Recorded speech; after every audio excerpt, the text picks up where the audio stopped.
Welcome Welcome friends to another Survival Guide Zone video.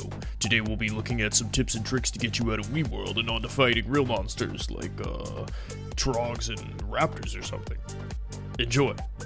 I'd like to quickly remind you to check out the Horde starting zone video in this series. While it may not be Teldrassil, there's different starting zone tips in each of them.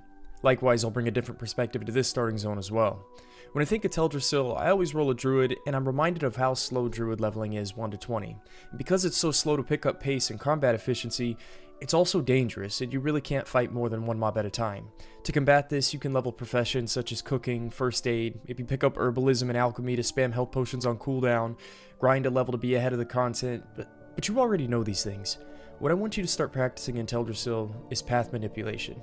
One Life survival games live and breathe off of exploiting mob pathing in the game.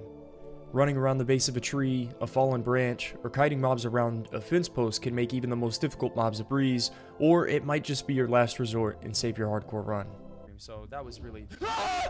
No!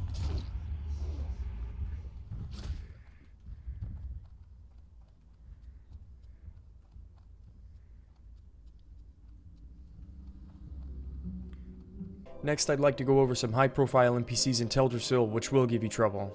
The Bloodfeather Matriarchs in the north are probably the most dangerous NPC in the zone. She casts a lightning bolt, which is mostly problematic because the NPC stands in place and proximity aggroes another mob, or when you get in melee range, you'll aggro an additional mob. The best way to handle this NPC is to range pull her away from other mobs, and then get her down to 50% and try and burst her to where she runs before she begins casting a heal. Another NPC that'll give you trouble is Lord Melanus. Don't be fooled by this shape-shifting druid. He ended up being too much for even original Vanilla WoW designer Kevin Jordan. Oh, this is tough.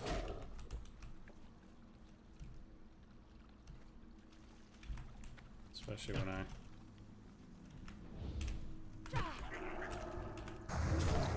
Dude, this guy's a beast.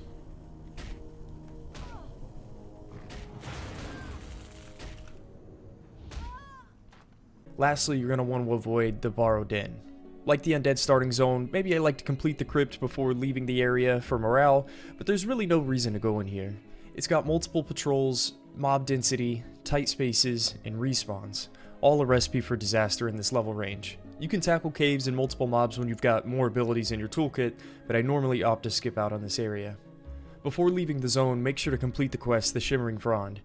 It's a quest turn in from the tree in the north, and the follow-up allows you to loot multiple sprouted fronds. This is a unique item where it doesn't share cooldown with your health potion, so you've essentially got 2 health pods heading into Darkshore. Lastly, don't forget to pay a visit to the rare spawn location we showcased earlier. He drops a quest item which turns in and rewards a cleansed Timbling Heart.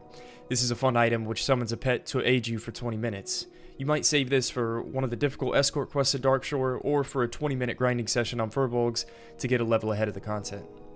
Thanks for watching my survival guide video for Teldrassil. Don't forget to check out my survival guide in the description, like the video, and watch my other survival guides. And remember, never give up.